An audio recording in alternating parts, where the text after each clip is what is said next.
آج کی گفتگو کا موضوع انسان کی سوچ پہ مبنی ہے کہ انسان کی سوچ کیا ہے، یہ سوچنے کا عمل کیا ہے۔ اسی سے ملتے جلتے سوالات محفل میں زیر بحث رہے۔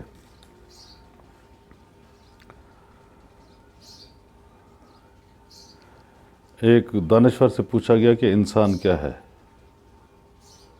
تو اس نے آگے سے جواب دیا کہ انسان سوچ کا نام ہے۔ ایک دوسرے ویسٹرن فلاسفر سے پوچھا گیا کہ آپ اپنے حوالے سے کوئی بات بتائیں کہ آپ کا جو ہونا ہے، آپ کا ہونا کیسے ہے، آپ کیسے ہیں، یعنی ان کی موجودگی کے متعلق سوال پوچھا گیا۔ تو انہوں نے سادگی سے کہا کہ I think so I am, میں سوچتا ہوں اسی وجہ سے میں ہوں۔ اب یہی جو سوچنے کا عمل ہے، جیسے کہ پہلے ایک دانشور کا حوالہ دیا گیا کہ انہوں نے کہا کہ انسان سوچ کا نام ہے، تو دنیا میں بسنے والے جتنے انسان ہیں، ماں سوائے چند ایکسیپشنز کے، یہ واقعی ایسے ہی ہے کہ وہ سوچ بچار سے ہی اپنا تشخص بنائے رکھتے ہیں، اپنے ہونے کے گمان میں مبتلا رہتے ہیں۔ اگر ان کی یہ سوچ نہ ہو تو وہ اپنی ذات کے احساس سے ماورا ہو جائیں۔ اب اس کی مثال آپ یوں لے لیں کہ یہ انسان کے ذہن کی ساخت ہے، یہ انسان کا مادی ذہن ہے۔ اس میں سے جو بھی منظرنامہ گزرے گا یا جو بھی تصویر آپ کے ذہن سے گزرے گی، وہ خواہ مٹیریل فارم میں ہو یا ایبسٹریکٹ فارم میں ہو، یعنی تجرید میں ہو یا تجسیم میں ہو، یعنی جسم رکھتی ہو یا غیر مجسم ہو، جسم نہ رکھتی ہو، اگر وہ آپ کے ذہن میں جائے گی تو آپ کا ذہن اسے مادی رنگ میں دکھانا شروع کر دے گا۔ تو بات کہ انسان سوچ کا نام ہے، اسے آپ اس بات سے اس کا اندازہ لگا سکتے ہیں کہ آپ ایک عام آدمی کو، ہمارے جیسے آدمی کو، یعنی جس کے معمولات زندگی بالکل سادہ ہیں، یعنی اس کا کوئی دانشورانہ کوئی کام یا اس علمی عقلی کسی قسم کا کوئی کام نہیں ہے، وہ ایک محنت مزدوری کرنے والا آدمی ہے، تو آپ دیکھیں گے کہ اس کا ذہن بھی سوچ بچار سے خالی نہیں رہتا۔ آپ اسے ایک دکان پہ سبزی لینے بھیج دیں تو جو سبزی لے گا وہ کوشش کرے گا کہ اس سبزی کی جانکاری حاصل کرے، وہ جاننے کی کوشش کرے کہ یہ جو میں سبزی لے رہا ہوں، یہ سبزی ٹھیک ہے یا ٹھیک نہیں ہے، اس کا ریٹ ٹھیک ہے یا ٹھیک نہیں ہے، یہ پکنے میں ٹھیک رہے گی یا نہیں رہے گی۔ تو یہ آپ یوں سمجھیں کہ یہ بالکل پریمیٹیو، یہ سادہ ترین سوالات ہیں۔ کہنے کا مقصد یہ ہے کہ ایک عام آدمی سے لے کے جو اعلیٰ سے اعلیٰ سائنسسٹ یا فلاسفر یا ریسرچرز جو اسپیس پہ ریسرچ کر رہے ہوں گے، ان کا ذہن بھی اسی انداز سے کام کر رہا ہوگا، یعنی سوالات ابھر رہے ہوں گے۔ یہ ذہن کا بنیادی فریضہ ہے۔ اب ایک عام سادہ لو آدمی ہے، اس کے سوالات کی نوعیت ڈیفرنٹ ہے، ایک کوئی اعلیٰ تعلیم یافتہ آدمی ہے تو اس کے سوالات کی نوعیت ڈیفرنٹ ہے۔ کامن چیز کیا ہے؟ کامن چیز یہ ہے کہ ہر دونوں اذہان میں، ایک سادہ لو میں بھی اور ایک پیچیدہ ذہن میں بھی سوالات اٹھ رہے ہیں۔ تو یہ سوالات ساری زندگی جب تک انسان زندہ ہے، سوالات نے اٹھتے ہی رہنا ہے۔ تو کیا سوالات کے بغیر بھی زندگی گزاری جا سکتی ہے؟ یعنی یہ کوئی ایسا اتنا بڑا مقصد یہ ہے کہ اہم ترین کام کیوں ہے کہ اس میں سے کوئی بھی آدمی بچ نہیں سکتا کہ آپ سوالات سے بچ جائیں؟ بات یہ ہے کہ جب تک آپ انسان اپنے ذہن کی جو مادی ساخت ہے اس کی فنکشننگ کو نہیں روکتا، اس وقت تک یہ سوالات کا سلسلہ چلتا رہتا ہے۔ اور جب تک یہ سوالات کا سلسلہ چلتا رہے گا، فزیکل ورلڈ میں سوالات کا اٹھنا، اس میں کوئی شک نہیں کہ ایک بہت بڑی بلیسنگ ہے، کیونکہ یہی آپ کو اس مقام تک لے جاتی ہیں جہاں پہ جا کے آپ کے ہاتھ انسان کے ہاتھ کھڑے ہو جاتے ہیں اور وہ برملا کہتا ہے کہ میں کچھ بھی نہیں جانتا، اتنی بڑی یونیورس میں اس کے جاننے کی حیثیت زیرو کے برابر بھی نہیں ہوتی۔ تو وہاں جا کے وہ اپنے سے کسی اعلیٰ و ارفع ہستی کی موجودگی کا اقرار کرتا ہے اور دل سے اس پہ ایمان لے آتا ہے۔ سوالات اس تناظر میں آپ کو چلاتے چلاتے اس سٹیج پہ لے جاتے ہیں، اگر آپ کے سوال اور آپ کی جو طبیعت ہے وہ بیلنسڈ ہو، آپ ایک بیلنسڈ اپروچ والے آدمی ہوں اور آپ بغیر کسی تعصب کے، بغیر کسی لگی لپٹی کے، غیر جانبدارانہ انداز سے چیزوں پہ غور و فکر کرتے رہیں، تو پھر اس کا لازمی نتیجہ یہی ہوگا کہ یہ سوالات آپ کو آہستہ آہستہ اس مقام تک لے جائیں گے جہاں پہ آپ تحیر کی حالت میں چلے جائیں گے، یعنی حیرت کے مقام پہ آپ چلے جائیں گے۔ اچھا، اب یہ سوالات آپ کی مادی دنیا سے بھی ہو سکتے ہیں، آپ کی روزمرہ زندگی سے، آپ کے کاروبار زندگی سے، یعنی آپ کی معاشی، سیاسی، معاشرتی، اخلاقی، مذہبی، کسی بھی زندگی کے کسی بھی پہلو سے یہ سوالات ہو سکتے ہیں، ان کا تعلق کسی بھی پہلو سے ہو سکتا ہے کہ یہ جو سوالات ہیں، یہ سوالات بنیادی طور پہ چیزوں کو آپ کو تقسیم کر کے دکھائیں گے، اور جب تک چیزیں آپ کو تقسیم نظر آتی رہیں گی اس وقت تک آپ سچ کو پا نہیں سکتے۔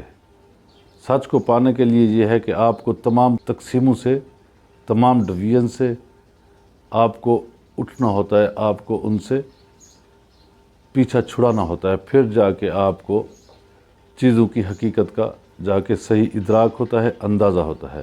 یہ جو سوالات ہیں، یہاں پہ ایک اور سوال پیدا ہوتا ہے۔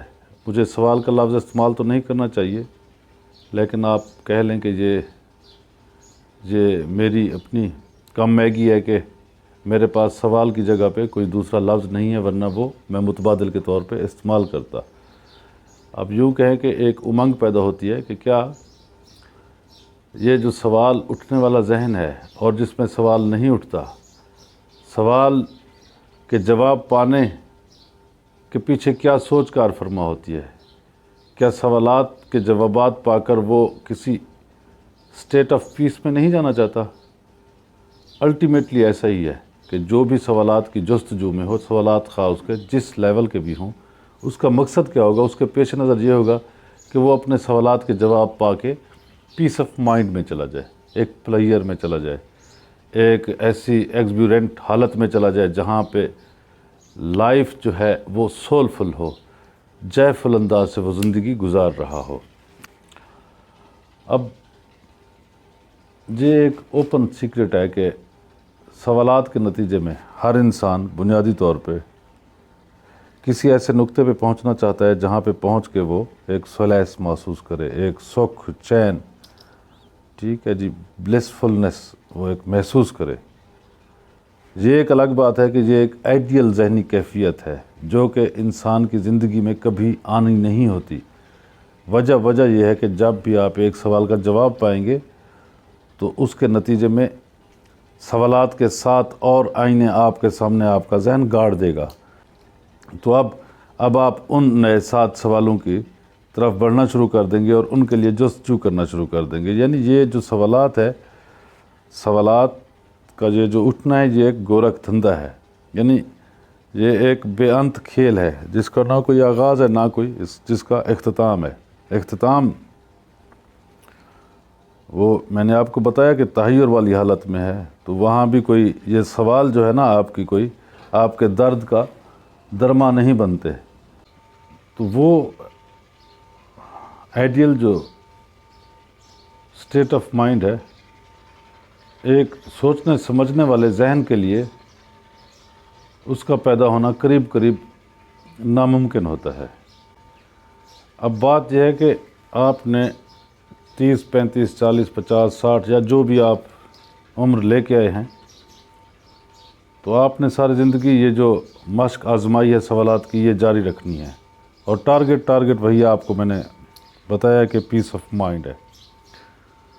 تو اب جس ذہن میں یہ سوال اٹھتے ہیں، اس ذہن کا، اس عقل کا تقاضا کیا ہے کہ ہر انسان چاہتا ہے کہ وہ اپنے سفر کی مسافت کو مختصر کر لے، یعنی اپنے سفر کی طوالت کو مختصر کر لے۔ اب جو ٹارگٹ اس نے سیٹ کیا کہ سوالات کے ذریعے مجھے جتنا بھی ٹائم لگ جائے تو میں اپنے پیس آف مائنڈ کو حاصل کروں گا۔ تو سوالات کے اٹھنے والے جو لوگ ہیں، جو سوالات اٹھانے والے لوگ ہیں اور ان کے جو معمولات ہیں یا ان کی جو بھی ہمارے سامنے جو بھی ایک ڈیٹیلز ہیں وہ لوگوں کے سامنے ہوتی ہیں کہ سوالات اٹھانے والے کس انداز سے زندگی گزارتے ہیں۔ تو عقل کا تقاضا یہ ہے کہ وہ جو 50-60 سال کی طوالت کی بجائے سفر کو مختصر کیا جائے۔ اب بات یہ ہے کہ جب سوال سے بچنا ممکن نہیں ہے تو پھر کیا طریقہ کار اختیار کیا جائے؟ بات یہ ہے کہ سوالات سے بچنا ایسا نہیں ہے کہ ممکن نہیں، یہ بھی ممکن ہے۔ بات آپ کے انداز کی ہے، آپ کے اینگل کی ہے، تناظر کی ہے، آپ کس انداز سے کس طریقے سے آپ چل رہے ہیں۔ طریقہ بھی چونکہ ایک ذہنی بات ہے، طریقے کو لفظ طریقے کو بھی اسکپ کر دینا چاہیے۔ بات یہ ہے کہ آپ کی اپنی جو فطری ترغیبات ہیں، جو آپ کے من کی امنگ ہے وہ کیسی ہے، اس کے مطابق پھر آپ اپنے راہ کا تعین کرتے ہیں۔ تو جہاں تک سوالات سے بچنے کا تعلق ہے، اب اس کے لیے دنیا میں یعنی انسانی تاریخ میں مختلف لوگ کام کرتے رہے، بالخصوص مسٹیکل جو لوگ تھے انہوں نے یہ کوشش کی کہ سوالات سے بچا جائے، اور اپنے چاہنے والوں کو بھی بتایا کہ ذہن کی سلیٹ کو صاف رکھیں، اس میں سوالات ابھرنے نہ دیں۔ اب یہ عام ایک بات ہے کہ جو صوفی ہے یا جو فقیر ہے یا جو مسٹک ہے وہ کہتے ہیں جی آپ لرن کو ان لرن کریں، یعنی جو آپ پڑھا لکھا آپ نے جو آپ نے پڑھ لکھ رکھا ہے اسے آپ بھلا دیں، اسے آپ مٹا دیں، یعنی اپنے ذہن کی سلیٹ کو صاف کر دیں۔ اور اس کوشش میں جو ہمارے بھی آج کل مشاہدے میں آتا ہے کہ جو بڑے بڑے مسٹسزم کے نام ہیں، انتہائی مہارت سے وہ گفتگو کرتے ہیں، انتہائی عالمانہ انداز سے سائنس پہ، فلسفی پہ، سیاست پہ، اسپریچویلٹی پہ گفتگو کرتے ہیں۔ ان کی گفتگو میں بیسیوں کی تعداد میں حوالہ جات ہوتے ہیں، ماضی کے قصے ہوتے ہیں، مستقبل کی پیش بندیاں ہوتی ہیں، لیکن ان تمام باتوں کے باوجود بھی وہ جب اپنا تعارف کراتے ہیں تو وہ کہتے ہیں جی میں I am in educated person, کہ میں ایک پڑھا لکھا شخص نہیں ہوں۔ اب بات کہنے سے کچھ نہیں بنتا، بات کے کر دینے سے کچھ نہیں ہوتا، کہ جب انسان گفتگو کر رہا ہوتا ہے تو وہ الٹیمیٹلی اپنا پتہ آپ دے رہا ہوتا ہے۔ جب اتنے زیادہ علمی انداز سے بات چیت کر کے صرف آپ فیشن بطور کہیں، چونکہ مسٹسزم میں یہ بات رائج ہے کہ جی پڑھے لکھے کو آپ نے بھلانا ہے، تو آپ تو بھلا تو سکے نہیں، بس زبانی طور پہ آپ نے کہہ دیا جی میں ان ایجوکیٹڈ ہوں، کہ میں یعنی کتابوں سے دور ہوں، میں تعلیم سے دور ہوں، میں معلومات سے دور ہوں، جن باتوں کا احاطہ علم کرتا ہے میں ان سے دور ہوں۔ اس کا مقصد کیا ہوتا ہے؟ اس کا مقصد یہ ہوتا ہے کہ جو کچھ بھی میں بات کر رہا ہوں وہ میرے من سے ابھر رہی ہے، حالانکہ ایسا قطعاً نہیں ہے۔ ایسی ہستیاں گزری ہیں جنہوں نے واقعتاً ایسا عمل کر کے دکھایا۔ اب ان کے عمل کی جو مثال تھی یا منہ بولتا ثبوت تھا وہ کیا تھا؟ وہ یہ تھا کہ وہ کم گفتار لوگ تھے، وہ مناظروں میں، ڈیبیٹس میں، سیمینارز میں اس طرح کی مقصد یہ ہے کہ ایکٹیویٹیز سے وہ اوائڈ کرتے تھے۔ وہ ان کا بالکل سادہ زندگی انہوں نے گزارنی، اور جو ان کے چاہنے والے ہیں انہوں نے اپنی لائف میں بات یہ کہ گفتگو کے ذریعے وہ کچھ نہیں دیتے، اپنے عمل کے ذریعے، اپنی چاہت کے ذریعے، اپنے پریم کے ذریعے وہ بات اندر من میں اتار دیتے تھے۔ گفتگو کے ذریعے کوئی یہ سیکھنے سکھانے والا کام نہیں ہے۔ یہ اندر کا علم ہے یا باطنی علم ہے، جسے روحانیت کہیں، مسٹسزم کہیں، اسپریچویلٹی کہیں، روحانیت کا علم کہیں، یہ من کا علم ہے۔ تو اس کو ابھارنے کے لیے وہ پاند و نصائح یا ٹیکنیکس استعمال نہیں کرتے تھے۔ لیکن آج کل چونکہ ماڈرن ایرینا ہے تو اس میں ہم we are living in a modern arena, تو اب اس میں یہ جو اسپریچویلٹی ہے اسے بھی باقاعدہ ایک انسٹیٹیوشنلائزڈ کر دیا گیا ہے۔ جو چیز انسٹیٹیوشنلائزڈ ہو جاتی ہے تو وہ اس میں آپ یوں کہیں کہ جی آرٹ ہے، میوزک ہے، یہ سوئمنگ ہے، یہ مراقبہ ہے، اب ہمارا شیڈیول ہے، اسکیجول ہے، اس کے مطابق ہم نے ایڈمیشن دینا ہے لوگوں کو، اس میں بھرتی کرنا ہے، ان کا ایک اسکیجول آپ نے مرتب کر دیا، صبح اٹھنا، مقصد ایک پورا کا پورا آپ نے ایک ان کا فریم ورک بنا دیا۔ تو اب فریم ورک کے بعد آپ کیا کر رہے ہیں؟ جب آپ کسی بندے کو ایک بندش میں قیدے میں باندھ کے بٹھا دیتے ہیں تو اور اس کے بعد اسے آپ چاہیں یا نہ چاہیں آپ اسے یہ کہیں کہ یہ جی میں سکھانے کی کوشش نہیں کر رہا، آپ وہ کر رہے ہوتے ہیں۔ آپ کے الفاظوں کی کوئی حیثیت نہیں ہے کہ میں اگر کہوں جی میں سکھانے کی کوشش نہیں کر رہا، یہ تو بس یہاں پہ ہیں، یہ میرا فقیرانہ جو بھی، اب انٹرنیشنل سطح پہ کئی ایسے انسٹیٹیوشنز ہیں جہاں پہ اب فقر کو، تصوف کو، روحانیت کو، اسپریچویلٹی کو، مسٹیسزم کو باقاعدہ اس کی ایجوکیشن دی جا رہی ہے۔ تو یہ ایجوکیشن دینے والا کام نہیں ہے، خود ہی تو یہ بڑے بڑے جو یہ روحانی قادور شخصیات ہے خود ہی کہتے ہیں کہ یہ جو ہے ان ایجوکیٹڈ کام ہے، یہ ایجوکیشن والا کام نہیں ہے۔ تو یہ تضاد ہے ان کا، مقصد یہ ہے کہ جس چیز کی نفی کرتے ہیں اسی چیز پہ وہ عمل پیرا ہیں۔ تو اب وہ انسٹیٹیوشنز میں ہزاروں کی تعداد میں ہمارے ہمسایہ ممالک میں جہاں پہ یہ جو مسٹیسزم ہے زیادہ، وہاں پہ یعنی ڈیپ روٹڈ ہے، وہاں اب اسے انسٹیٹیوشنلائز کرنے کی کوشش کی جا رہی ہے۔ اب اس کا نتیجہ کیا نکلا ہے؟ آپ ہندوستان کی مثال لے لیں۔ اب ہندوستان کی جتنی بھی روحانی شخصیات ہیں ان کا آپ دیکھیں کہ فالوئنگ انٹرنیشنل سطح پہ ہے، کروڑوں کی تعداد میں ان کے فالورز ہیں۔ اپنے ملک میں انہوں نے بڑی فاؤنڈیشنیں بنا رکھی ہیں، اور اس کے علاوہ انہوں نے باہر کے ممالک فورن میں بھی انسٹیٹیوشنز بنا رکھے ہیں، بڑے بڑے مقصد آشرم بنا رکھے ہیں۔ ہزاروں کی تعداد میں ان کے پاس لوگ آتے ہیں جو باقاعدہ ان سے، جنہیں وہ ایجوکیٹ کرتے ہیں۔ اب ان کی اتنی ساری مقصد کوشش کے بعد، اتنی محنت کے بعد، جب اتنے زیادہ خوبصورت وہ لوگ پیدا کر رہے ہیں، ہمیں تو دنیا میں خوبصورتی کسی کہیں پہ نظر ہی نہیں آ رہی۔ کم از کم اس نیچرل خوبصورتی کے علاوہ انسانی رویوں میں ہمیں کہیں پہ کوئی خوبصورتی نظر نہیں آ رہی۔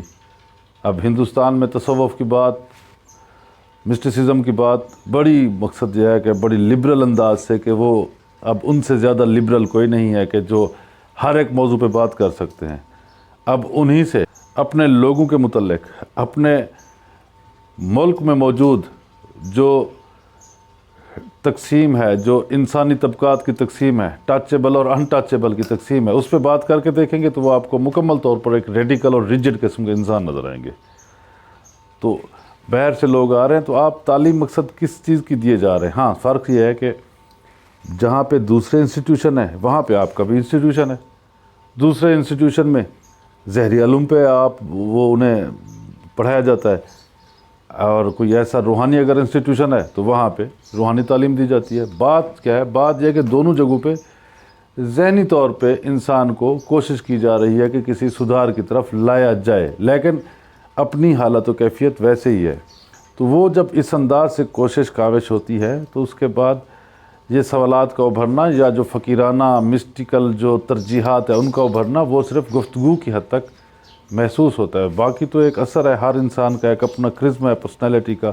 آپ کسی بھی آدمی کے ساتھ اسے آپ پروجیکٹ کر دیں اور اس کے بعد اسے یہ ہے کہ اس کی فالوئنگ بڑھا دیں، اس کی پروموشن ہو جائے، تو وہ ایک جو تعارف ہے آپ کا، وہی تعارف آپ کا لوگوں پہ اثرات مرتب کرنا شروع کر دیتا ہے۔ آپ کے اندر کچھ ہو نہ ہو، آپ نے سچ کو پایا ہو یا نہ پایا ہو، آپ کے اندر کوئی روحانی روشنی یا کوئی روحانی اثر رسوخ ہو یا نہ ہو، لوگوں نے آپ کے فیم سے مروب ہو جانا ہے۔ یعنی آپ کا فیم آپ سے پہلے ان تک پہنچا ہوا ہوتا ہے، تو آپ نے ہاتھ ان کے ماتھے پہ رکھنا ہے، تو انہوں نے کہا جی میں تو، مجھے جو ہے نا میرا من روشن ہو رہا ہے، اور میری جو ہے نا میں سولیس میں جا رہا ہوں، مجھے پیس محسوس کر رہا ہے۔ یہ ساری سائیکولوجیکل ایک ٹرکس ہیں، مقصد انہیں لوگوں کو، میں سمجھتا ہوں کہ یہ مس گائیڈ کرنے کے لیے، مس لیڈ کرنے کے لیے۔ ایسا تو کچھ بھی نہیں ہوتا کہ اگر آپ نے ماتھے پہ ہاتھ رکھ بھی دیا، یعنی پہلے تو آپ نے اتنا زیادہ اپنا اثر اس پہ بڑھایا کہ اس بیچارے وہ سینس لیس ہو گیا۔ تو یہ بنیادی طور پہ لوگوں کو بے وقوف بنانے کا ایک حربہ ہے۔ اب اس کے لیے مختلف رنگ روپ اختیار کیے جا سکتے ہیں۔ ویسے بھی ہر انسان کو اپنے حصے کے اسٹوپڈ مل جاتے ہیں۔ تو جو فقراء تھے، جو صوفی تھے، جو مسٹک تھے، وہ میں یہ نہیں کہتا اپنے مذہب کو سامنے رکھ کے بات نہیں کر رہا، تمام مذہب کی، یعنی ایسے بھی لوگ ہوئے ہیں جنہوں نے دل سے یہ کام کیا، اور جنہیں اپنی لائف میں کسی بھی قسم کی کوئی ناموری کی ضرورت نہیں تھی، جنہیں اپنی پہچان کی ضرورت نہیں تھی، وہ پہچان سے بھاگتے تھے۔ ہم اب 800 سال پہلے کی مثال ہمارے سامنے ہے۔ حضرت بابا فرید الدین مسعود گنج شکر سرکار، ہندوستان میں پورا ایک اثر رسوخ تھا چشتی طریقت کا۔ جو بھی وہاں پہ حکمران آتا تو وہ پہلے چشتی خانوادے کے پاس حاضری دیتا۔ جب آپ کے مرشد پاک کا وصال ہوا تو وہاں پہ ایک یعنی بڑی جمع غفیر تھا جو آپ کے چاہنے والے تھے۔ مرشد نے آپ کو اپنی مسند پہ بٹھایا، اپنے تمام فیوز و برکات سے نواز کر وہ اس دنیا سے پردہ فرما گئے، اور بابا صاحب حضور کی، بابا فرید گنج شکر سرکار کی وہاں پہ آپ نے ڈیوٹی لگا دی۔ تو وہاں پہ کسی قسم کی محنت کی ضرورت نہیں تھی، لوگوں میں ایک پوری بات چیت بیٹھی ہوئی تھی۔ اب بابا فرید سرکار جو بھی لوگوں کو کہتے تو وہ الٹیمیٹلی دل میں نہ بھی اترتی تو ذہن ان کا ضرور اصل قبول کرتا، لیکن وہ چونکہ سچے عارف تھے، سچے عاشق الہ تھے، انہوں نے کیا کیا؟ انہوں نے ساری ناموری کو، ساری پہچان کو ایک طرف رکھ دیا۔ انہوں نے دلی کو ہی چھوڑ دیا، دلی کو چھوڑ کے اجودھن آ گئے، جو آج کل پاک پتن شریف کے نام سے مشہور ہے۔ اجودھن یعنی ایک بے آب و گیا علاقہ تھا جہاں پہ کچھ بھی نہیں تھا، بالکل ایک نئی جگہ تھی، نہ جہاں پہ آپ کے جاننے والے نہ چاہنے والے، بالکل ناموافق حالات، اور یہاں پہ جو آبادی تھی وہ بھی دوسرے ریلیجن کی تھی۔ اب وہاں پہ آ کے بیٹھے، اب ایک معنی میں آپ یوں سمجھیں کہ انہوں نے وہ مصروفیت والی جگہ کو، معرفت والی جگہ کو، جہاں پہ شہرت تھی، بات چیت تھی، اسے چھوڑ دیا اور بالکل تن تنا یہاں آ کے بیٹھ گیا اجودھن میں۔ اب بات میں آپ کو بتا رہا ہوں کہ جو سچ ہے وہ انگلش میں کہتے ہیں کہ گڈ وائن نیڈز نو بش، کہ جو اچھی شراب ہوتی ہے اسے بیچنے کے لیے آپ کو اس کی تشہیر نہیں کرنی پڑتی۔ آپ شراب سے مانی آپ یہ دنیاوی رنگ والی شراب نہ لیں، مقصد یہ ہے وہ شراب ہے جو جام معرفت ہے، جس کا مالک فرماتا ہے کہ یہ جو شراب طہورہ، مقصد یہ ہے کہ مومنین کو پیش کی جائے گی، یعنی طہارت والی، اللہ کی معرفت والی۔ یہ اس انداز کی بات، یعنی جو ان کے پاس کیف و مستی تھی، یا جو معرفت الہ کا جو جام بابا فرید سرکار کے پاس تھا، تو وہ ادھر آ کے بیٹھ کے خاموشی میں تن تنا، نہ کوئی جاننے والا نہ کوئی چیز۔ اب وہیں سے آہستہ آہستہ لوگوں نے ان کی طرف رخ کرنا شروع کر دیا۔ بات کیا تھی؟ بات یہ تھی کہ ان کے پاس پہنچتا وہی تھا جس کے اندر کچھ نہ کچھ طلب موجود ہوتی۔ وہیں سے اجودھن میں بیٹھ کے آپ نے اپنے چاہنے والوں کی ایک نئی جماعت پیدا کی، اور وہاں پہ ایک فریدی جماعت خانہ بنا دیا، ایک کمیون بنا دیا۔ اب کمیون میں کیا تھا؟ سادہ ترین معاشرت تھی۔ کھانے پینے کا کیا اہتمام تھا کہ کسی عمرہ سے کوئی لینا دینا نہیں تھا، نہ کسی بادشاہ سے کوئی لینا دینا تھا، بلکہ جنگلی ڈیلوں سے۔ یہ ایک ڈیلا، ایک درخت ہے جنگل میں جو اگتا ہے، کری کا درخت، اس کے اوپر ڈیلا لگتا ہے۔ کوئی اتنا مقصد یہ ہے کہ اسے کھانا بھی بذات خود ایک امتحان کے مترادف ہے۔ وہ جنگل سے جو مریدین تھے وہ جا کے توڑ لاتے اور اسے ابال کے ہلکا سا نمک ڈال کے اسی کے ساتھ وہ وہاں پہ جو لنگر خانہ ہے اسے وہ چلاتے تھے، اور اس میں جو بھی جتنے بھی چاہنے والے تھے تمام لوگوں کی ذمہ داریاں بٹی ہوئی تھی۔ کسی کی ذمہ داری لکڑیاں اکٹھی کرنی تھی، کسی کی ذمہ داری لنگر پکانا تھا، کسی کے ذمہ لنگر کی تقسیم تھی، کسی کے ذمہ تعلیم و تربیت تھی، یعنی یوں وہ ذمہ داریاں بانٹ دی گئی تھی۔ اب وہاں پہ ایک غیر معروف سی جگہ پہ بیٹھ کے بر صغیر کا کوئی ایسا شعبہ زندگی نہیں جسے حضرت بابا فرید سرکار کے چاہنے والوں نے متاثر نہ کیا ہو، تبدیلی نہ لے آئے ہوں۔ اچھا، یہ ہوتی ہے کسی بہت بڑی اعلیٰ و عرفہ ہستی کی تعلیمات کے جس سے انسانی معاشرت پہ اثرات مرتب ہوں، کہ لوگ محسوس کریں کہ جیسے ان کی زندگی میں کایا پلٹ ہو گئی ہو، جیسے ان کے دیکھنے میں بالکل ایک نیا آہنگ، نیا پن پیدا ہو گیا ہو۔ تو یہ وہ انداز تھا۔ اب وہاں پہ ان کو دیکھیں تو وہاں پہ کوئی باتوں کے دفتر نہیں، بابا فرید سرکار کے پاس لوگ آ کے بیٹھے رہتے۔ میں صرف آپ کو یہ ایک چیزوں کا کمپیریزن ہوتا نہیں ہے، یہ کمپیریزن بھی ایک مقصد یہ ہے کہ غیر مناسب سا کام ہے، لیکن وہ چیزوں میں امتیاز دکھانے کے لیے کہ اصل کام اور یہ جو اصلی سکہ اور جو نقلی سکہ ہے اس میں ڈفرینس کتنا ہوتا ہے۔ تو ان کے چاہنے والے چند ایک لوگ تھے، 4 لوگ، مقصد یہ ہے کہ مین جو لوگ ہیں 4، چاہنے والے تو ہزاروں کی تعداد میں تھے، لیکن جنہیں باضابطہ طور پہ خلافت سے نوازا وہ حضرت نظام الدین اولیاء محبوب الہی سرکار، مخدوم دو جہاں علی احمد صابر پیا سرکار، حضرت جمال الدین ہاشمی سرکار، حضرت بدر الدین اسحاق بخاری سرکار۔ اب حضرت بدر الدین اسحاق بخاری سرکار کا آپ دیکھ لیں کہ وہ ہندوستان کے بہت بڑے عالم تھے، ان کے سامنے کوئی علمی گرہ تھی، علمی اشکال تھی، ان کے جواب کے لیے وہ سینٹرل ایشیا جا رہے تھے، تو وہ ادھر ہندوستان میں جو بھی انہیں ملتا بابا فرید سرکار کی ثنا خوانی کرتا ہوا ملتا، تو وہ پریشان تھے کہ ایک آدمی یہاں پہ موجود ہی نہیں ہے، تو وہ اتنی دور دراز بیٹھا ہوا ہے، ہندوستان میں بسنے والے جتنے بھی لوگ ہیں تو وہ ان کے دم کے اسیر انہیں ملتے تھے، تو وہ سینٹرل ایشیا جا رہے تھے، راستے میں بیچ میں رکے۔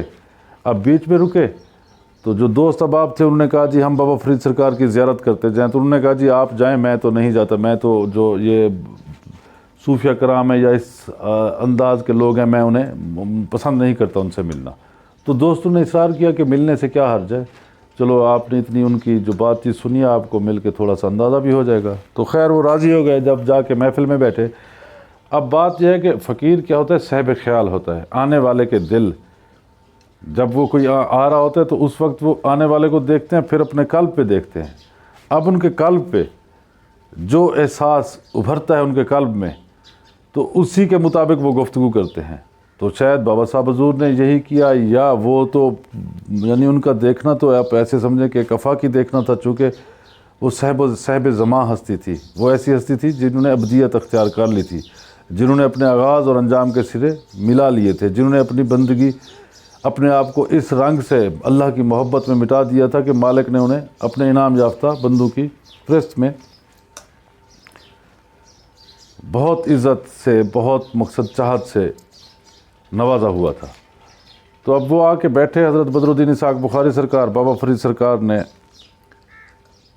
جو گفتگو شروع کی، مختصر سی گفتگو تھی۔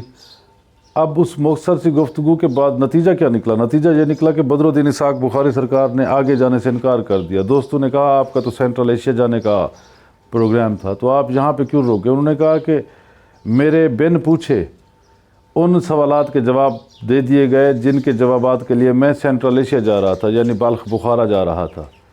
تو اب انہوں نے سوالات کا اظہار ہی نہیں کیا، آگے انہوں نے جواب وہی دیے جو ان کے مطلوبہ جوابات تھے۔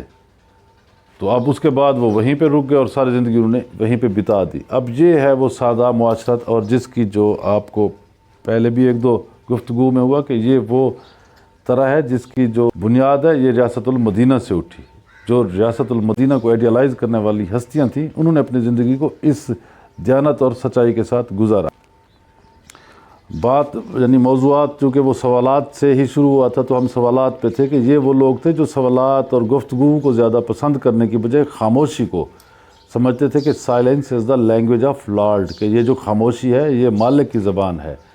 تو گفتگو کی بجائے وہ خاموشی کو زیادہ اہمیت دیتے۔ خاموشی میں یہ تھا کہ انسان آہستہ آہستہ اپنے من میں، اپنے ذہن میں چلنے والے خیالات سے وہ اکتا جاتا ہے، تنگ آ جاتا ہے، تو اس کا رخ آہستہ آہستہ اپنے قلب کی طرف ہونا شروع ہو جاتا ہے۔ پھر اسے محسوس ہوتا ہے کہ اس کے من کے اندر کیا سرگوشیاں چل رہی ہیں۔ عام حالات میں جب گفتگو کرتا ہے تو عمومی طور پہ لوگ جو ان کے وسپر آف ہارٹ، جو دل کی سرگوشی ہوتی ہے، وہ اسے سننے کی اہلیت نہیں رکھتے، یا انہیں وہ آواز سنائی ہی نہیں دیتی۔ لفظوں کے غل غپاڑے میں وہ انہیں جو دل کی آواز ہے وہ دبی رہتی ہے، دل کی آواز دل میں دبی رہتی ہے، تو وہ سچ پتہ نہیں کتنے پردوں میں چھپا رہتا ہے، اور وہ اوپرلی سطح پہ سچ کو پانے کے لیے جستجو کار بنے رہتے ہیں، وہ کوشش کار بنے رہتے ہیں، اور نتیجہ ڈھاک کے وہی تین پات، یعنی رزلٹ کچھ بھی نہیں نکلنا ہوتا۔ تو اس وجہ سے بزرگوں نے خاموشی کو زیادہ بہتر سمجھا، اور اپنے جو طریقہ کار تو نہ کہیں، چونکہ پہلے بھی یہ میں ریپیٹڈلی کہہ رہا ہوں، اور یعنی میری اپنی گفتگو کا تضاد ہے کہ میں اس طریقہ کار سے بچ بھی رہا ہوں اور طریقہ کار کو استعمال بھی کر رہا ہوں۔ بات یہ ہے کہ یہ ان کا انداز تھا، یہ ان کی زندگی کا اظہار تھا۔ ابھی اسی بات کو لیں، اب بابا فرید سرکار کے متعلق ہے کہ ان کے ایک ہم عصر بزرگ کے ساتھ ایک سٹنگ طے ہوئی۔ بابا فرید سرکار کو دعوت نامہ ملا، آپ اپنے مریدین کے ساتھ وہاں تشریف لے گئے۔ جو دوسرے بزرگ تھے ہندوستان کے، تو بابا صاحب کا نامی مبارک سن کے وہ استقبال کے لیے اپنے مریدین کے ساتھ شہر سے باہر آئے۔ شہر سے باہر آ کے انہوں نے بابا فرید سرکار کو ریسیو کیا، اور دونوں ہستیاں وہ اپنے مقام پہ پہنچ گئی، یعنی وہ جس جگہ پہ دعوت تھی وہاں پہ پہنچ گئی۔ باقی مریدین ایک مقام پہ تھے اور وہ جو دونوں بزرگ ہستیاں تھیں وہ ایک ہی جگہ پہ ایک ہی حجرے میں مقیم رہے. 2 دن تک وہ مقیم رہے. تیسرے دن وہ محفل جو ہے اختتام پذیر ہوئی. وہ جو بزرگ جنہوں نے بابا صاحب کو دعوت دی تھی وہ انہیں رخصت کرنے کے لیے، الوداع کہنے کے لیے دوبارہ شہر سے بہر آئے اور انہیں الوداع کیا. اب واپسی پہ بابا فرید سرکار سے ان کے مریدین نے پوچھا کہ سرکار اتنی بڑی مہان ہستیاں، اتنے بڑے اللہ کے بزرگ ملے ہیں، تو ان 2 دنوں میں تو کوئی خاص راز و نیاز ہوئے ہوں گے، ہمیں ان کا کوئی احوال دیں. تو آپ نے فرمایا کہ ان 2 دنوں میں ایک بھی لفظ کا لین دین نہیں ہوا، ہم نے تو کوئی بات ہی نہیں کی. تو مریدین حیران ہوئے کہ 2 دن رہے اور ایک لفظ بھی ایک دوسرے کے ساتھ نہ بولا گیا. تو یہ استفسار مقصد یہ ہے کہ سوال کی صورت میں ابھرا اور انہوں نے پوچھا کہ یہ کیسے ہوا سرکار، وہاں پہ کوئی بات چیت نہیں ہوئی. آپ نے فرمایا کہ وہاں پہ کوئی دوسرا ہی نہیں تھا، گفتگو کے لیے دوسرے کا ہونا ضروری ہے. اب فقیر جو دوسرے کا قائل ہی نہیں ہے، جو دوئی کا قائل ہی نہیں ہے، دوئی کے ساتھ ساتھ وہ تو اپنے ہونے کے احساس سے بھی ماورا ہو جاتا ہے، وہ تو اپنے ہونے کی، اپنی ذات کی نفی کیے ہوتا ہے، اسے تو ہر سو ایک ہی مالک کی جلوہ افروزی نظر آتی ہے. جب ہے ایک ذات تو اس وقت سوال کیسا جواب کیسا، وہاں تو پھر سوال بھی گم اور جواب بھی گم والی کیفیت ہو جاتی ہے. لیکن یہ تو ہے ان ہستیوں کی جو عہد ساز ہستیاں ہیں، جو زمانہ ساز ہستیاں تھیں، جنہوں نے انسانی معاشرت پہ ایسے انمٹ اثرات مرتب کیے کہ جن کی فیوز و برکات آج تک بھی جاری و ساری ہیں. یعنی آپ انہیں آج کے فزیکل ورلڈ میں بھی وہ ایسی ہستیاں تھیں کہ ان کا کام، ان کا نام، ان کا کلام ٹائم اینڈ اسپیس سے ماورا تھا. یعنی آج بھی اسی طریقے سے ان سے وہ فیض لیا جا سکتا ہے. جو بھی ان کی محبت میں چلا جاتا ہے تو وہی معرفت، وہ ان کا سینہ بھی ویسے ہی روشن ہوتا ہے، ویسے ہی کشادگی ان کے من کو مل جاتی ہے.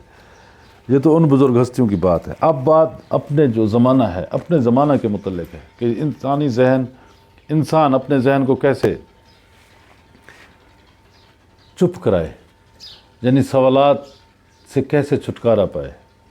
اب اس کے لیے میں نے آپ کو ایک تنقیدی انداز میں، جو کہ غیر مناسب تھا، مجھے اختیار نہیں کرنا چاہیے تھا، لیکن یہ ہے کہ تنقید برائے تنقید نہیں تھا، اس میں بھی آپ یوں سمجھے کہ میری اپنی ایک چاہت کا اظہار تھا، یعنی میری اپنی تشنگی تھی جو بعض صورتوں میں تنقید کا رنگ اختیار کر رہی تھی. خیر، آج کل ماڈرن ٹیکنیکس ہیں کہ ذہن کو کیسے، یعنی آپ کو مشقیں کرائی جائیں گی، آپ کے سامنے کوئی چیز رکھ دی جائے گی، یا جی آپ اسے دیکھتے رہیں تو آپ کا ذہن جو ہے ایک جگہ پہ فوکسڈ ہونا شروع ہو جائے گا. یعنی آپ کے اندر ارتکاز بڑھنا شروع ہو جائے گا. کنسنٹریشنل پاور، یعنی جو آپ کی قوت ارتکاز ہے، یعنی قوت یکسوئی ہے، آپ ایسے آہستہ آہستہ بالفرض، یعنی آپ کے سامنے ایک شمع رکھ دی گئی اور پھر آپ کو کہا گیا کہ جی اب آپ شمع بھی نہیں کریں. اب شمع کی لو کو دیکھتے دیکھتے دیکھتے وہ یہ ہے کہ آپ اس پہ آپ نے اپنی توجہ کو مرکوز کرنا ہے، ذہن کو ادھر ادھر نہیں بھٹکنے دینا. اسی طرح ذہن کو خالی رکھنے کے لیے یعنی مختلف ریاستیں ہیں، انہیں خوراک کے ذریعے بھی کوشش کی جاتی ہے کہ مادی خوراک کا استعمال کم ہو، تاکہ جتنی خوراک کم ہوگی انسان کے ذہن میں سوالات اتنے زیادہ کم ہوں گے. یہ ساری آپ یوں سمجھیں کہ یہ وہ مشقیں جنہیں ہم ریاضیاتی مشقیں کہہ سکتے ہیں، یہ میتھمیٹکس کی ایکسرسائز ہیں. اب ان کا آپ کے سچ کے ساتھ کوئی تعلق نہیں ہے، سچ کا مشق کے ساتھ کوئی تعلق نہیں ہے. یہ تو آپ یوں سمجھیں کہ ایک ایسا جوہر ہے جو آپ کی لیبر اور آپ کی کوشش کے بغیر ہی، اس نے اگر کھلنا ہوتا ہے تو یہ بغیر کسی کوشش و کاوش کے کھل اٹھتا ہے. یہ جب کھل اٹھتا ہے تو پھر آپ کے جینے کو پھول کی طرح کر دیتا ہے، پھول کی خوشبو کی طرح کر دیتا ہے. آپ کی زندگی ایک پھول کے جیسی ہوتی ہے. آپ کا کام کیا ہے؟ آپ کا کام یہ ہے کہ آپ نے کومپل سے کلی بننا ہے، کلی سے پھول بننا ہے، پھول بن کے آپ نے خوشبو کو بکھیرنا ہے، اور پھر آپ نے پتی پتی ہو کے اپنے وجود کو مٹا دینا ہے، اور آپ نے ڈیکمپوز ہو جانا ہے. ڈیکمپوز کے بعد آپ نے دوبارہ پھر یہ آپ مختلف یعنی ہوا کی رنگ و روپ کی صورت میں دوبارہ آپ نے اس سائیکل میں، ایک نیچرل سائیکل میں چلے جانا ہے. یہ ہے فقیر کی زندگی. تو یہ خاموشی کے لیے، یا یہ جو انسانی مزاج میں یہ جو ہیجان ہے، اسے دور کرنے کے لیے فقیر کیا کرتے ہیں، فقیرانہ روش کیا ہے۔ ایک عام سی میں مثال آپ کو دیتا ہوں کہ جس میں آپ کو اندازہ ہوگا، آپ کو بھی اور مجھے بھی اندازہ ہوگا کہ جو فقیر کا انداز ہے وہ انداز کیسا ہے۔ اس میں سے آپ کو لگے گا کہ جیسے اس میں سے زندگی چھلک رہی ہے۔ ایک درویش کا میں آپ کو واقعہ سناتا ہوں۔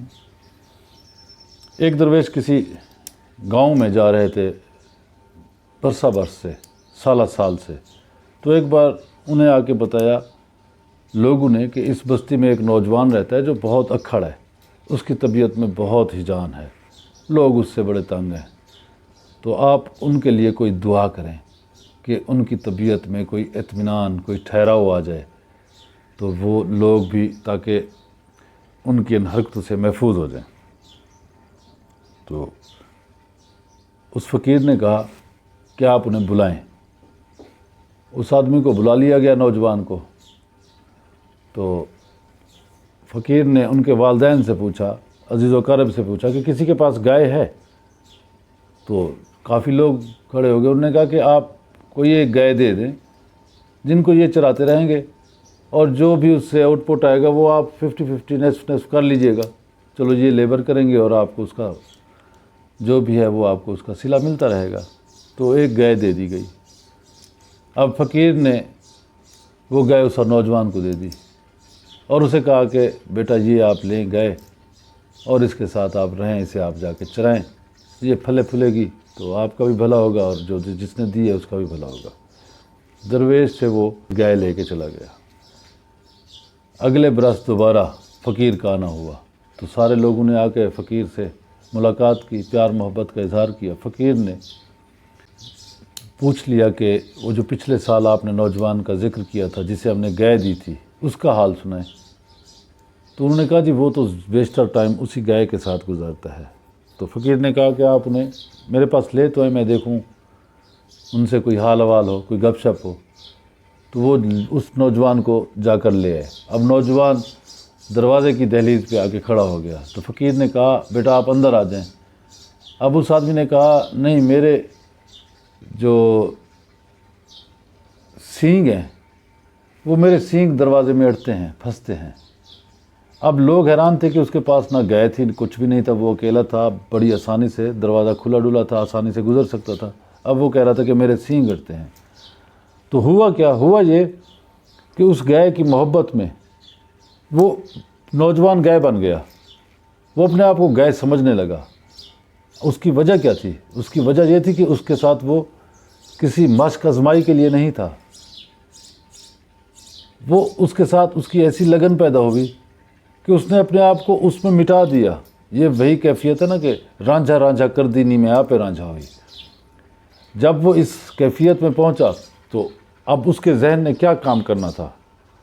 جو انسان خود کو اپنے پالنے والی گائے کے جیسے سمجھ رہا ہو تو اس کے ذہن میں کیا ابھرنا تھا؟ اس کے پاس کیا رہ گیا تھا؟ ہو سکتا ہے لوگ کہیں جی انسان کی بجائے گائے بن گیا، یہ کوئی مناسب بات تو نہیں ہے۔ یہ بات ایک سمبولک بات ہے، استعاراتی بات ہے، اسے آپ اس انداز سے نہ لیں کہ انسان گائے بن گیا۔ بات یہ ہے کہ انسان محبت میں ڈھل گیا۔ گائے کی جگہ پہ کوئی اور ذی نفس ہوتا۔ اگر اس انداز کی جو فقیر لوگ تھے، وہ جو بھی ان کے پاس آتا تھا ان کے پاس کوئی فارمولہ اس طرح نہیں ہوتا تھا کہ فارمولہ سلیبس بنا دیا، یہ جی آپ کے پاس یہ ایک چارٹر ہے، اس چارٹر کے مطابق آپ یہ پکڑ لیں، آپ نے فلاں جماعت میں جانا ہے، آپ نے فلاں اس میں جانا ہے، آپ نے فلاں کورس کرنا ہے۔ اس طرح نہیں تھی بات۔ بات یہ تھی کہ ان کے پاس جو آتا تھا، اگر محسوس کرتے تھے کہ اس آدمی کی طلب سچی ہے اور اس کے نصیب میں اس جوہر کا کھلنا بھی ہے، تو وہ اس کی اندر والی استاد کے مطابق اس کا ٹانکا لگاتے تھے۔ بزرگ ہستیاں یعنی جس آدمی کا جو مزاج ہوتا تھا اسے وہیں پہ وہ اٹیچ کرتے تھے۔ اب وہ جو اٹیچمنٹ ہے، آپ ایک فقیر ہے، وہ آپ کی جو فطری میلانات ہیں، اب آپ کے ہاتھوں کی حرکت سے، آپ کی گفتگو سے، آپ کے بھوؤں سے، آپ کے انداز سے اسے اندازہ ہو رہا ہے کہ آپ کی روح کس انداز کی ہے، آپ کی روح کی چاہت کیا ہے، آپ کے اندر کی لائکنگ کیا ہے۔ جب وہ آپ کی انٹراسپیکشن کر لیتا ہے، یعنی آپ کا باطنی مطالعہ کر لیتا ہے، آپ کی شخصیت کو ایویلیویٹ کر لیتا ہے، تو وہ بآسانی اس نتیجے پہ پہنچ جاتے تھے کہ اس آدمی کی شخصیت، میرے پاس آنے والے بندے کی جو اندر والی بات ہے، وہ اس انداز کی اس کے اندر فطری ملانات رکھے ہوئے ہیں. جیسے فطری ملانات اس آدمی کے من میں رکھے ہوتے, اسی انداز کی ایک فطری اٹیچمنٹ کے لیے وہ اس کے لیے سما پیدا کر دیتے, اس کے لیے وہ ماحول اس انداز کا پرووائڈ کر دیتے. تو جو اندر والا فطری سچ ہے یا جو فطری میلان ہے, اب وہ جب باہر والی بات اس سے ٹیلی ہوتی تھی تو وہ اٹیچمنٹ آہستہ آہستہ بڑھنا شروع ہو جاتی. وہ اٹیچمنٹ پھر آہستہ آہستہ with the passage of time پیار محبت کی جگہ لینا شروع کر دیتی. اور یہ صرف پیار محبت ہی ہے جو آپ کے ذہن کی ساخت کو بدل سکتا ہے. یہ عشق و مستی کا جذبہ ہی ہے جو آپ کو صحیح معنوں میں تعلیم یافتہ بنا سکتا ہے, آپ کو ایجوکیٹڈ کر سکتا ہے, آپ کو من کو بصیرت عطا کر سکتا ہے, آپ کو روشن خیالی عطا کر سکتا ہے, آپ کو لبرٹی عطا کر سکتا ہے. یہ صرف جذبہ عشق و مستی ہے, ورنہ اس جذبے کے بغیر پھر باقی جو بھی ہے وہ ایکسرسائز ہی ہے. ایکسرسائز آپ جتنی بھی دیانتداری سے کریں وہ رہے گی ذہنی. تو یہ چیز آپ آل اوور دا ورلڈ اپنا ایک براڈ اسپیکٹرم میں دیکھیں. آپ جو نیٹ کا دور ہے, آپ روزانہ آپ کو ایک نئی مقصد, آپ کسی بھی چیز کو گوگل کریں یا آپ یوٹیوب پہ سرچ کریں, اس طرح کے اسپریچول جو ہیں وہ ٹیچنگز یا ایسے موٹیویشنل جو اسپیکنگز ہیں ان کو دیکھیں, یا پروگرامز ایسے دیکھیں یا ایسے سیمینار دیکھیں, تو اس میں آپ کو محسوس ہوگا کہ اس سارے کام کو بھی عقلی پیمانوں پر اسی انداز سے ہی امپارٹ کرنے کی کوشش کی جا رہی ہے. فرق صرف یہ ہے کہ اس کا نام اسپریچویلٹی رکھ دیا گیا یا مسٹیسزم رکھ دیا گیا. ناموں کی تبدیلی سے کچھ نہیں ہوتا. جو بھی کام آپ اس انداز سے, یعنی ایک ایکسرسائز والے انداز سے, ایک خاص فارمولیٹڈ انداز میں کریں گے تو وہ اس کے نتائج ویسے ہی ہوں گے کہ آپ کا جو ویژن ہے اس نے آگے بڑھ نہیں پانا. بے شک آپ کو کسی بھی جگہ پہ آپ اپنی گفتگو سے اپنے آپ کو کوئی بہت بڑی روحانی چیز سمجھے پھرتے رہیں یا اپنی بڑی اثر پذیری سمجھتے رہیں, لیکن جو چشمہ ہے آپ کے من کا اس سے وہ نہیں پھوٹنا. اور جب وہ اندر والا چشمہ پھوٹتا ہے تو پھر اس میں باہر سے پانی ڈالنے کی ضرورت نہیں پڑتی. وہ ایک الوہی ڈیوائن آپ کے اندر فاؤنٹین ہے, چشمہ رکھا ہوا ہے مالک نے آپ کے من میں.